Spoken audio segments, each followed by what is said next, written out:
we're talking about the martyr by the name of Maximilian Maria Kolbe, who was a Polish Catholic Franciscan friar who visited Nagasaki, worked in Nagasaki for a number of years in the early 20th century.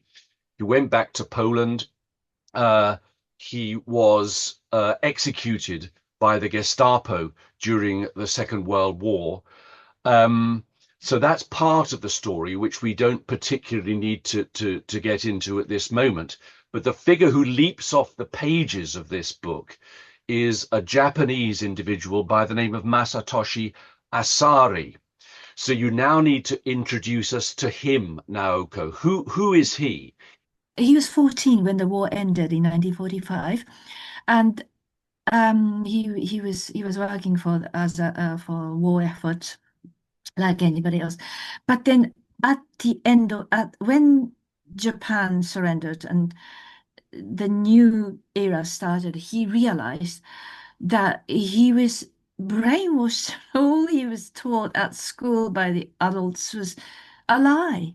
And he felt quite strongly about prisoners of war in Japan, the way they were Exactly, treated as well. exactly. Yeah, a lot of British prisoners, most of them were British prisoners of war who were brought from Asia to Hokkaido. Hokkaido is a northernmost island of Japan where Mr. Asari lives. And so after the war, he went to university and then he became a school teacher, firmly determined to make the country as a peace country, which would never go into war again. He felt a strong urge to know what exactly went on during the wartime in Hokkaido with the British prisoners of wars and what kind of things went on. And nobody wanted to talk about it. The authorities in Hokkaido and the country, they were focused on the reconstruction. They were not interested in the but they almost wanted to put a lid on what happened, what went on.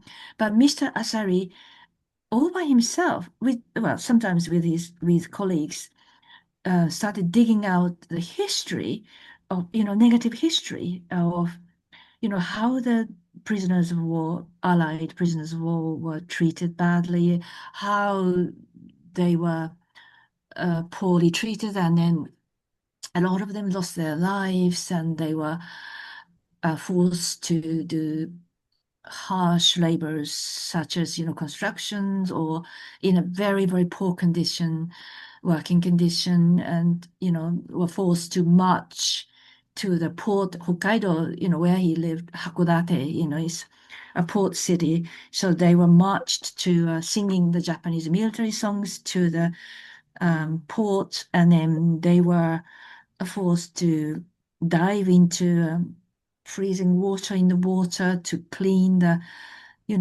ships and warships and things like that. So a lot of them lost their lives, and so he dug out all these things by finding the people who witnessed.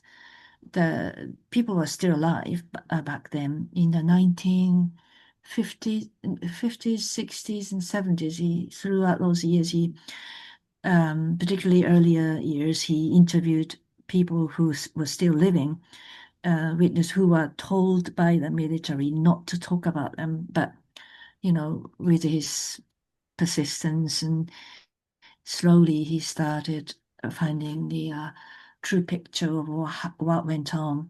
So that was remarkable. And then at the same time, he was a cherry lover. He studied botany at the university, and he always loved plants and trees and flowers and cherry blossoms. And so after the war, he created this beautiful cherry park, which he named Peace Park because he's so much into peace. And then for him, he is fiercely against the singularity of values, singularity of cherry varieties, and very much into diversity and diversity of values, diversity of cherry trees. So he planted in this park hundreds of cherry trees, and it's still there at the bottom, at the very southernmost place in a town called Matsumai, and it's called Matsumai Cherry Park, and it's got more than 10,000 cherry trees with over 250 varieties, and it's beautiful, most magnificent cherry park, signifying peace and love. And so he put a lot of his ideas for world peace and humanity.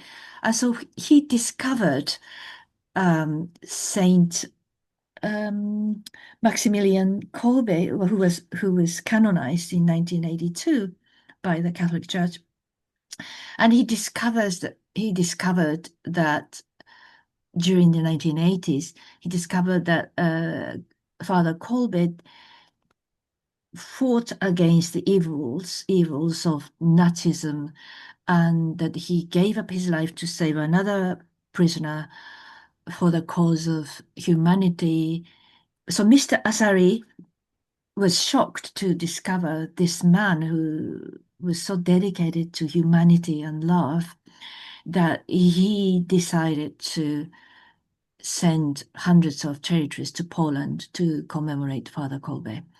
And I mean, before then, Mr. Asari had been sending cherry trees to different countries, to particularly to those countries that Japanese um, inflicted atrocities upon, to Korea, South Korea, even to North Korea, to China, and to Britain. He sent many territories in the early 1990s as a symbol of peace and friendship.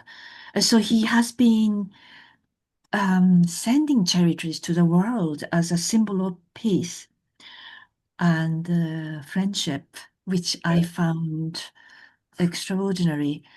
And so he sent over 400 territories to Poland. And unfortunately, it was a time when Poland was going through huge political change from communism to democracy, late 1980s. And so most of them withered, died. But I discovered in 2021 that three of them were still living at in the southernmost area of Poland at a convent, which is related to Father Kolbe and Franciscan convent. And amazingly, the three of his cherry trees was still living there. And well, those cherry trees somehow got ended up there. And then it's right on the border with Ukraine. Ah, And after the Russians invaded um, Ukraine, the people fleeing the war just came into Poland and walked past or drove past this convent and past the cherry trees. And it was quite amazing that Mr. Asari's cherry trees, to me, were kind of leading the people to safety